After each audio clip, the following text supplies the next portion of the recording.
proper speech. In this insightful video, Dr. David Ogbueli eloquently unpacks the profound and often underestimated power of our words, drawing inspiration from his newly released book, The Laws of Proper Speech and the Wisdom of Teachings from Rabbis. He illuminates how our speech acts as a potent force capable of either building strong foundations or causing significant destruction in our relationships and overall well-being. He powerfully illustrates how negative speech can permeate our lives and communities, acting like a pervasive poison that inflicts widespread emotional damage. I went for a course on this thing, taught by 2 rabbis. The textbook, I have it in my house, is thick like the Bible. The amount of laws God put in the Bible just to control our mouth, our tongue. He gave us 2 eyes, 2 ears, 2 nostrils, but 1 mouth. Because this one is so powerful, so destructive that there is no need for 2. This one is what many people are not able to control. And anybody that controls it, controls his life. There's one thing anybody can teach you this year and in the coming years. You need to gain mastery over, and your whole life comes under control. Is this your tongue? Psalm, where should I give you to? Psalm 34 from verse 11. Come, children, hearken unto me, and I will teach you the fear of the Lord. Anyone who wants to fear God, it begins with learning how to control your tongue. See how he said he will teach us the fear of the Lord. The next verse. What man is he that desireth life, that loves many days, that he may see good? There are 3 things here. You want to live long, you want to prosper on earth, you want to have a good life. Your prosperity, your longevity, and your health.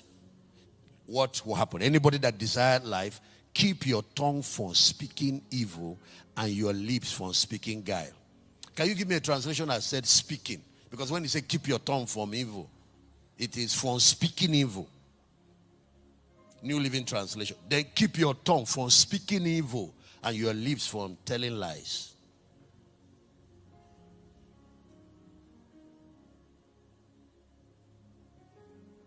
This is what is destroying your health. This is what is causing the mental health crisis. This is what is causing the emotional damages. Not only to yourself, but to other people that are around you. Evil speaking has 3 impacts. The first person it destroys is the person that speaks it.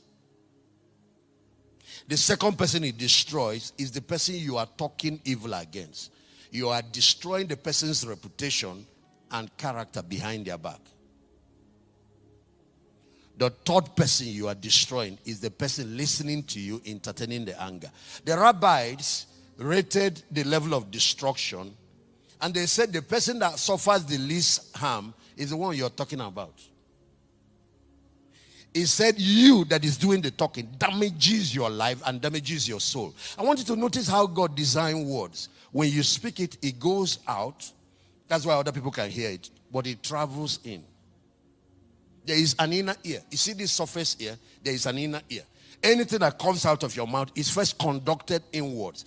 And it goes in you. It interferes with your health, your oracles, your makeup. Interferes with your heart. It poisons your heart. If it is good word, it boosts your health. It poisons your heart. It poisons your spirit. After a while, you notice that even your spiritual defense mechanism, the evil speaking removes it, making you vulnerable to demonic attacks and all kinds of problems. You see how we have defense mechanism in the physical that protect us from bacteria, the immune system. That's how we have the spiritual immune system. It's a magnetic field of power, of divine presence that covers us. So demons, they shoot the arrow, it can't get. They plot that accident, they can't. There is something that rebuffs them off. Bad speaking, evil speaking, destroys it, opens the man for all kinds of vulnerable attacks.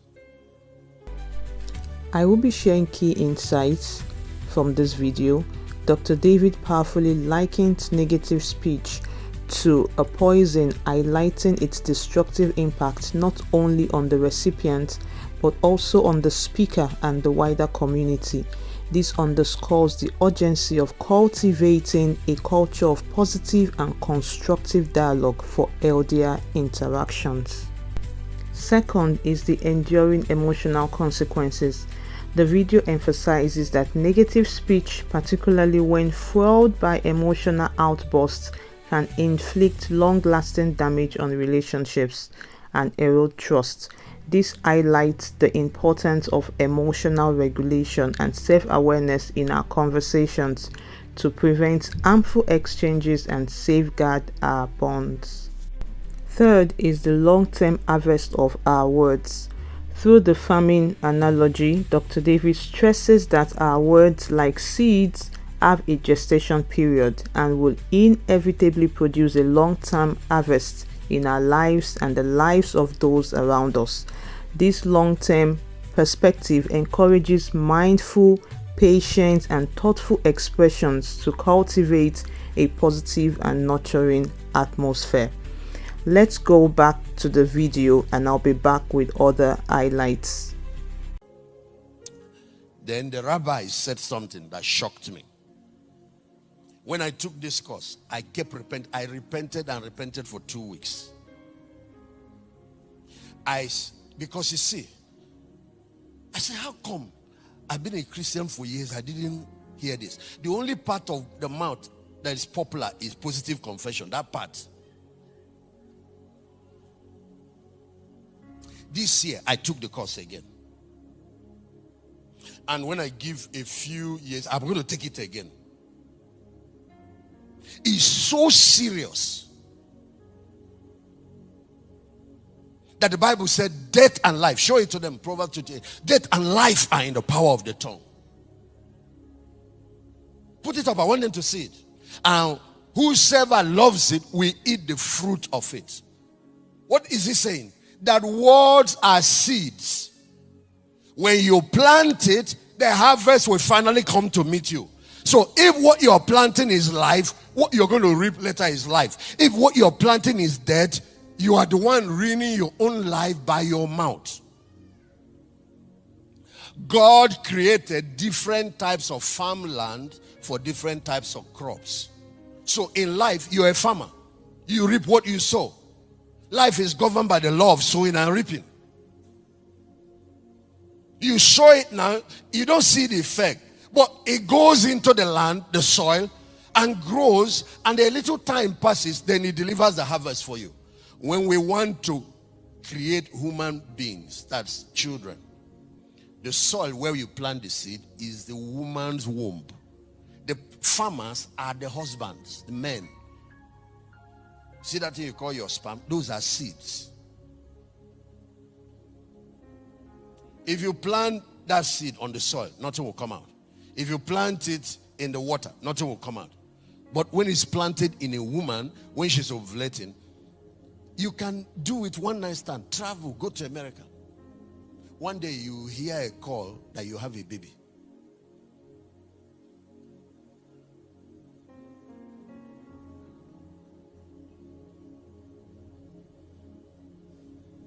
The animals also do the same thing. They have the females. The way the animal kingdom multiply is by planting. The males are the farmers. You see, the word husband means farmer. Anytime you read in the Bible, the husbandman shall be first partaker of the fruit. Husbandry is farming. Husband is a farmer. A person that has seeds that plants. The women provide the soil. That's the incubator.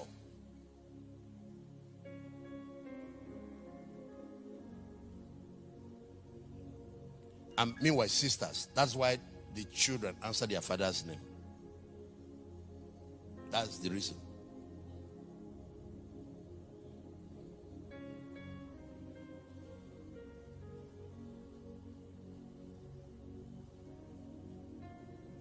When you want the harvest to be fish and other aquatic life, you go and plant in the water. The water is a farmland. When what you want is vegetation, you plant in the soil. You see this? The planet is given to us. See how large the earth is. You plant, that's what we do in agriculture. But when you want fish, you create water body, you create an aquarium, or you create a pool. Then you can grow your fish and reap the harvest. We have understood how to use the water. We have understood how to use the soil. We have understood how to grow our animals. We have even understood how to grow babies. But what about destiny? What about my future? What about what I will become? Is there a farm where you plant certain seed that give you a future that you are sure of? Yes. That is what is called the cosmos. C-O-S-M-O-S. Cosmos. What is cosmos? The atmosphere, space, the heavens. And this farmland starts from your mouth. Is the atmosphere. Once anything leaves your mouth, it has fallen on the soil. You notice now, if you have the right equipment now, words that are speaking in US, you will pick it up. You say it's CNN. You say it's BBC. Do you know the words we have released have not died? They travel around the world, circle the earth. Oh my. And as they travel, they are looking for nutrients. You see, when you plant the seed in the soil, it starts looking for nutrients, carbon, phosphate, magnesium. It draws them to deliver the harvest finally back to you. Some after 6 months, some after a while. Then the farmer starts reaping what he sowed. When a word leaves your mouth, it goes into the cosmos. And there are forces in the cosmos. There are angelic forces. There are demonic forces. Negative words will pull negative energy. They will pull the demonic forces towards you. The positive words will pull the angelic forces. Angels will carry it. And then other forces that are in the universe, they will combine to finally deliver a harvest for you. And the harvest will come the day you are not expecting. Now I'm going to share some more insights with you from the rest of the video. Fourth is reconciliation through truth and love. The video advocates for speaking truthfully and with love, even in difficult situations, rather than communicating from a place of malice or negativity. This constructive engagement, rooted in biblical principles of forgiveness and love, has the power to transform conflict into opportunities for healing and deeper understanding. Fifth is the spectrum of speech. Dr. David implicitly presents a hierarchy of speech, moving from harmful to holy words. This framework encourages us to become more conscious of the impact of our communication choices and to actively strive towards the highest form of speech, that is, the build-ups that encourages and inspires positive influence. The sixth insight is the necessity of inner purity. A central insight is that genuine and positive speech originates from a pure heart. The video underscores the importance of introspection and ensuring that our intentions behind our words are authentic and aligned with goodness. This inner work is foundational for truthful and meaningful communication. The seventh insight is cultivating mindful communication. Ultimately, Dr. David's message aims to instill a profound sense of responsibility and care in our everyday speech. By encouraging greater awareness of the weight and impact of our words, the video inspires significant positive transformations in individual lives and the broader community, fostering more harmonious and constructive interactions.